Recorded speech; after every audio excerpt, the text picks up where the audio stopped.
Life perfect അല്ല, real ആണ് എന്ന ലൈഫിലെ ചില അൺടോൾഡ് ടേൽസിലേക്ക് എല്ലാവർക്കും സ്വാഗതം. ദുബായ് വന്നിട്ട് ഞാൻ ഫേസ് ചെയ്ത ഏറ്റവും വേഴ്സ്റ്റ് സിറ്റുവേഷൻ എന്താണെന്നറിയോ? എൻ്റെ എമിറേറ്റ്സ് ഐ ഡി പ്രോസസ്സ്.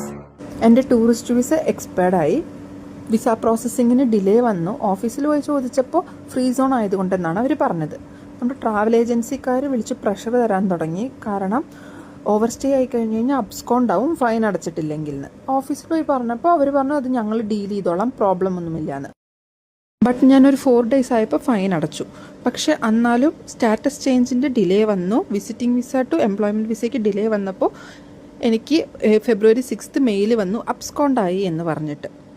ആ മെയിൽ കണ്ടപ്പോൾ തന്നെ എൻ്റെ കിളി മാറി. പോലീസ് പിടിക്കുമോ, എന്നെ നാട്ടിലോട്ട് അയച്ചു വിടുമോ, അതോ എനിക്കിനി ഇവിടെ നിന്ന് പുറത്തിറങ്ങി നടക്കാൻ പറ്റത്തില്ലേ എന്നുള്ള ഫുൾ കൺഫ്യൂഷൻ. നെക്സ്റ്റ് ഡേ എന്നെ HR കൊണ്ട് ഇമിഗ്രേഷൻ സെൻറ്ററിൽ പോയി ഫൈനൊക്കെ പേ ചെയ്തു. ആ ഒരു ഫൈൻ താങ്ങാൻ പറ്റാത്തതിലും കൂടുതലായിരുന്നു.